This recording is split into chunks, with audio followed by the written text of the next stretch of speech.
part of this book, of course, is the love affair between yourself and Harrison. Now, given that it did happen 40 years ago... I just remembered. In the face of the global media storm and the shock of Carrie Fisher's sudden passing, Harrison Ford chose absolute silence. Until Hollywood's typically most private actor decided to break the ice, officially speaking out about the woman who was closely tied to his youth.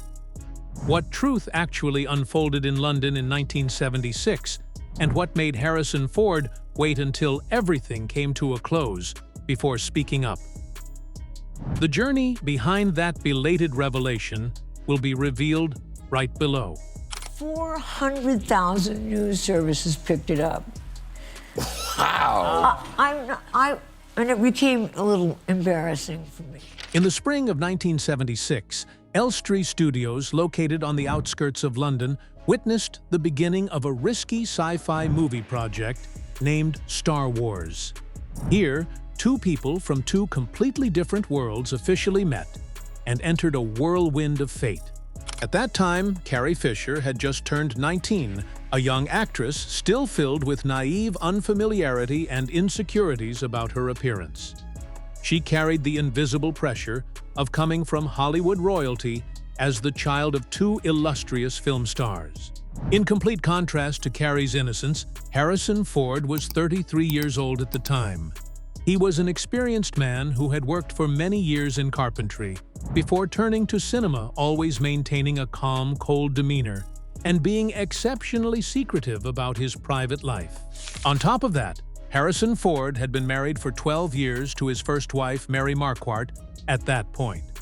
The two shared two young sons, creating an image of a warm, happy family in the eyes of the public back then. The turning point occurred during director George Lucas's 32nd birthday party, organized by the film crew. In the bustling atmosphere of the party, the young actress Carrie Fisher drank excessively and became heavily intoxicated. Seeing his young colleague in trouble, Harrison Ford stepped in and took her away from the party to safely return to her private apartment. The event of that evening became the catalyst that ignited a secret love affair lasting for 3 months. This brief but intense relationship was later called the portmanteau Carrison by fans. Although immersed in passionate emotions, Carrie Fisher always had to live with deep internal turmoil. She craved the actor's affection while simultaneously feeling guilty for interfering in the family life of a married man. The most astonishing thing to the media was the absolute secrecy maintained by both of them. Throughout the filming process at Elstree Studios, no crew members knew anything about this extramarital affair. Even Mark Hamill, the actor who played Luke Skywalker and their closest co-star on set, was completely kept in the dark. He did not notice any romantic signs between Carrie and Harrison throughout 1976. As summer drew to a close, the brief romance in London sank deep into the shadows for 4 decades of silence. Still, when Carrie Fisher turned 60, the accidental unearthing of dusty journal pages beneath the floorboards completely shattered that peace. A shocking revelation was about to erupt, bringing along the most tragic events of her life. Shocking revelation at age 60. Entering 2016 at the age of 60, Carrie Fisher decided to renovate her private home in Los Angeles. During the process of clearing out her living space, she unexpectedly discovered personal diaries that had been forgotten since 1976. The pages, yellowed over time, contained all her thoughts, emotions, and private details about her secret relationship with Harrison Ford. Rediscovering these notes prompted her to make the decision to publicly share this historic secret. The actress quickly organized the contents of the diary to prepare for her next memoir titled The Princess Diarist. Nonetheless, before sending the manuscript to the publisher Penguin Random House, she was well aware of the level of impact it would have on Harrison Ford. Carrie Fisher proactively contacted actor Harrison Ford to inform him of her intention to publish. She wanted to ensure that he knew about it beforehand in order to avoid unnecessary surprises from international media. The 74-year-old actor's reaction at the time was both surprised and briefly humorous. Carrie Fisher later recounted that moment to the media. "I called him and said, 'I found my old diaries, do you want to see them?' He just held up his hands and said, 'Lawyers.'" After the short conversation, Carrie Fisher sent a preliminary draft of the memoir directly to Harrison Ford's house for him to review. She even offered to delete any detail that made him feel unsatisfied or uncomfortable. Even so, Harrison Ford chose silence and did not give any response or request for edits regarding the manuscript. His decision not to intervene paved the way for the book to retain all of its original details. In November 2016, the memoir, The Princess Diarist, was officially released worldwide, instantly creating a shockwave. Television media and major newspapers continuously reported on the affair from that year. Details about the 3-month love affair on the London set became the focal point of Hollywood public opinion for weeks. Audiences everywhere were stunned by the revelation about the relationship between the 19-year-old newcomer and the married star. Amidst the book reaching peak sales, Carrie Fisher was busy with a promotion schedule in the UK.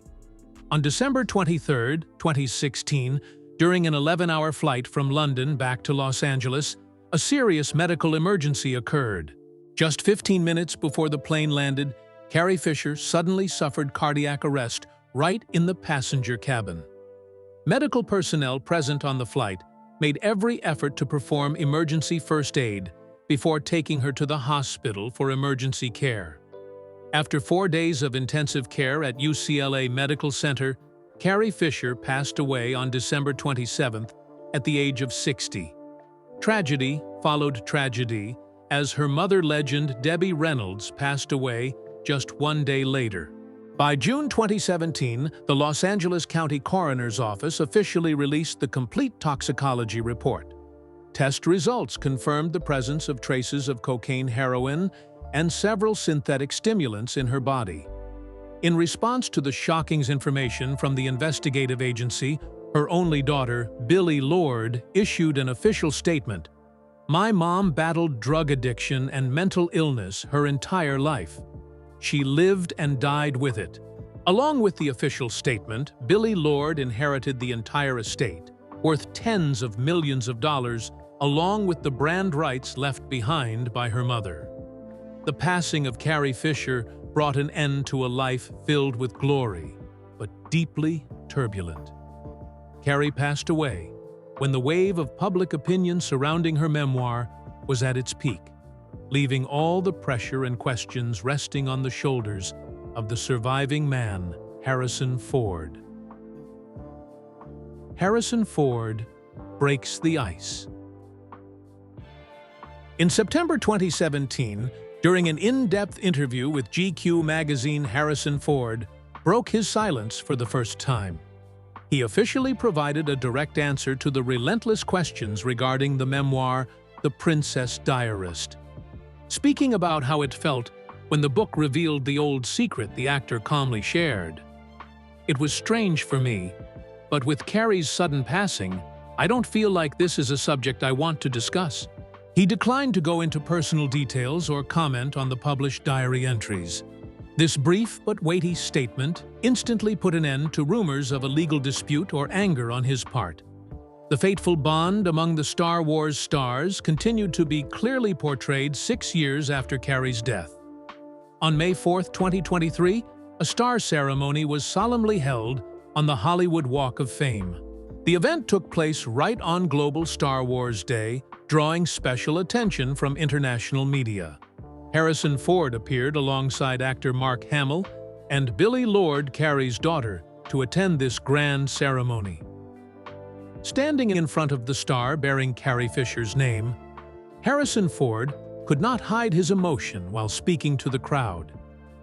He emphasized that her extraordinary talent and unique personality were things that world cinema could never replace. Directly praising his late colleague, he proudly affirmed, "Carrie was a truly special, talented, and incredibly sharp woman. She brought vitality to the character that we all love. Harrison Ford's presence beside Billie Lourd at the event was proof of the good relationship between the two families. This act also completely dispelled any doubts regarding a rift or discord after the memoir was released. The portrayal of Princess Leia by Carrie Fisher transcended the boundaries of a purely entertainment movie. The character became a classic feminist icon, inspiring generations of audiences around the world for more than 4 decades. Beside her film career, Carrie Fisher's greatest legacy was her frankness about mental health. She was one of the pioneer stars to publicly acknowledge her struggle with bipolar disorder and substance dependency. Her courage in facing her personal dark side helped dismantle barriers of prejudice in Hollywood. Her works and statements became a strong pillar of emotional support for people struggling with mental illness. Behind the belated tributes and the illustrious legacy of today lie emotional wounds that never healed. Looking back at the past reveals years in which the actress had to strain to fight mental illness, substance dependency, and countless heartbreaks. The spiral of tragedy.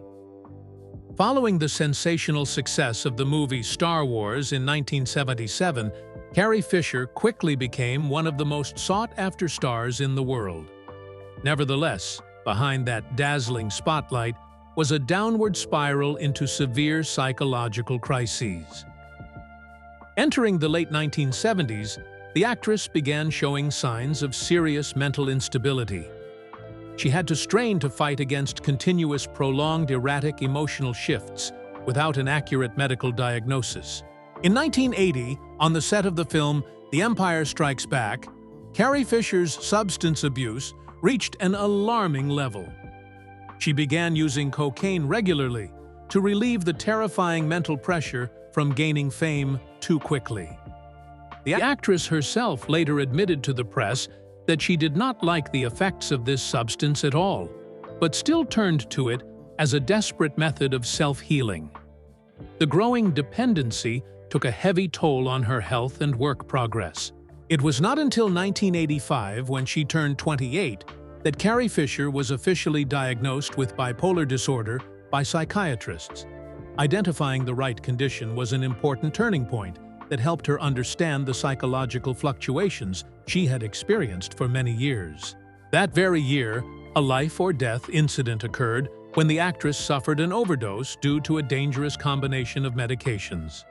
The serious incident forced her family to immediately rush her to the hospital for emergency care to save her life. This near-death experience became a bitter wake-up call for the Hollywood star. During her recovery treatment afterward, she transformed her painful experiences into creative material for her debut novel, Postcards from the Edge. To manage severe outbreaks of her bipolar disorder, Carrie Fisher had to undergo many harsh psychiatric treatments. These included medical electroconvulsive therapy to intervene and stabilize brain activity. Speaking publicly about this treatment process, she once directly stated in the New York Times, "ECT really works. It wipes out the troubles and allows me to start over." The quote demonstrated her courage in confronting her struggles. Hand in hand with her mental health battle were continuous tribulations in her personal romantic life. In 1983, Carrie Fisher officially married rock music star Paul Simon, after years of dating with numerous breakups and reconciliations. Nonetheless, their tumultuous marriage quickly dissolved after only 11 months of living together due to deep, irreconcilable differences. Although they finalized their divorce procedures in 1984, the two continued a complex relationship that lasted for many years. In the early 1990s, the actress became romantically involved with top Hollywood talent agent Brian Lord. By July 1992, the couple was delighted to welcome their only daughter, Billie Lourd, into the world, surrounded by the blessings of their colleagues. Tragedy struck Carrie Fisher's life once again when Brian Lord suddenly came out as gay in 1994. he decided to end his relationship with her to start a new life with another man. This sudden breakup dealt another heavy blow to the actress's psyche. Nevertheless, instead of collapsing under the adversity, she decided to focus all her energy on creative writing and asserting her talent in the field of screenwriting. Building on the success of her novel Postcards from the Edge, published in 1987, Carrie Fisher quickly rose to become one of the most prestigious and highly paid script doctors, screenplay polishing experts in the Hollywood film capital. Throughout the 1990s and 2000s, she quietly participated in editing and refining dialogue for a series of blockbuster films. Among them were wildly successful movies such as Hook's Sister Act and the comedy film The Wedding Singer. Even director George Lucas trusted her enough to invite her to help revise the screenplays for the 3 Star Wars prequel films from 1999 to 2005. Her behind-the-scenes screenwriting career earned her a firmly respected stature in the film industry. Having spent nearly 4 decades struggling with mental illness and emotional trauma, Carrie Fisher resiliently rebuilt an independent career. She transformed her personal tragedies into a source of valuable and deeply impactful artistic strength. Expressing her thoughts on her survival journey to the international media, she once made a profound statement: "I turned my pain into humor because that was the only way for me to survive." This was the guiding life philosophy that accompanied her. Those persistent tragedies and wounds did not appear out of nowhere, but had quietly taken root deep in the past. Right from the moment she took her first cry at birth, Carrie Fisher was swept into the whirlwind of fame, along with the shocking scandals of one of Hollywood's most prominent families. A childhood lacking peace molded an insecure 19-year-old girl before the fateful role of Princess Leia appeared and altered her destiny forever. The shadow of Hollywood. Carrie Frances Fisher was born on October 21, 1956, in Beverly Hills, California. Right from the moment she took her first cry at birth, she bore the title Hollywood royalty as the daughter of movie star Debbie Reynolds and famous singer Eddie Fisher. Still, the young daughter's rosy world quickly collapsed in 1959. A globally shocking romantic scandal broke out when her father, Eddie Fisher, decided to publicly abandon the mother and daughter to run off with actress Elizabeth Taylor, who had just been widowed. One of the most noisy divorces in American entertainment history left Carrie Fisher's childhood completely disrupted. Every gesture, step, and moment of growth of the young actress took place under intense scrutiny from media lenses and paparazzi. To escape public pressure and media scrutiny, Carrie Fisher soon found comfort in books. She began writing prose and composing poetry at the young age of 12 as a way to relieve the psychological stress surrounding her. Growing up in the massive shadow of her mother, Debbie Reynolds, a flawless beauty icon of the Hollywood screen, Carrie Fisher always lived with deep insecurities about her appearance. She frequently felt inferior and not beautiful enough by the standards of the time. The actress chose wit and sharpness as an armor to protect her wounded soul. Looking back at this period in Rolling Stone magazine, she shared, "I grew up in the spotlight where everyone was perfect, except for the child that was me." In 1973, at just 15 years old, Carrie Fisher set aside her studies at Beverly Hills High School to step onto the theater stage. She appeared alongside her mother in the hit musical Irene on Broadway, marking her first step into the entertainment industry. By 1974, determined to pursue a professional artistic path, she moved to England to enroll at the Central School of Speech and Drama in London. This was a period when she independently honed her performing skills. A year later marked an important turning point when Carrie Fisher made her feature film debut in the political comedy Shampoo, directed by Hal Ashby. Although she only played a small supporting role alongside star Warren Beatty, she still attracted the attention of critics and industry professionals. In late 1975, young filmmaker George Lucas began a search campaign for faces for his ambitious sci-fi project, Star Wars. Carrie Fisher, then just 19 years old, attended the audition, along with hundreds of other talented candidates in Hollywood. Although impressed by her strong personality, the producer still asked the actress to lose nearly 10 pounds before filming. This requirement further fueled the body insecurities already simmering inside the young girl. Overcoming heavyweight rivals such as Jodie Foster and Amy Irving, Carrie Fisher officially landed the role of Princess Leia Organa. She became the leader of the Rebel Alliance, carrying the responsibility of portraying a completely new model of an independent, resilient feminist character on screen. Back in 1976, Carrie Fisher was completely unaware that she had bipolar disorder. She once confessed in a later interview, "I just thought I was an unstable person with uncontrollable mood swings." That fateful spring, the 19-year-old girl packed her luggage along with a tangle of psychological turmoil and boarded a flight to London to prepare for filming. She entered Elstree Studios with the unfamiliarity of a newcomer facing a massive project. The story between Carrie Fisher and Harrison Ford was not merely a hidden corner of youth, but also proof of a deep respect spanning half a century. Even though Carrie has passed away, her legacy and courage will live forever in cinematic history. How do you feel about Carrie Fisher's courage at age 60, as well as the way Harrison Ford chose to act in order to protect the memory of the deceased? Leave your thoughts in the comments section below to share. If you find this content valuable, please hit like, share, and subscribe to the channel, while turning on the notification bell so you don't miss future movie archive documentaries. Thank you for watching, and see you next time.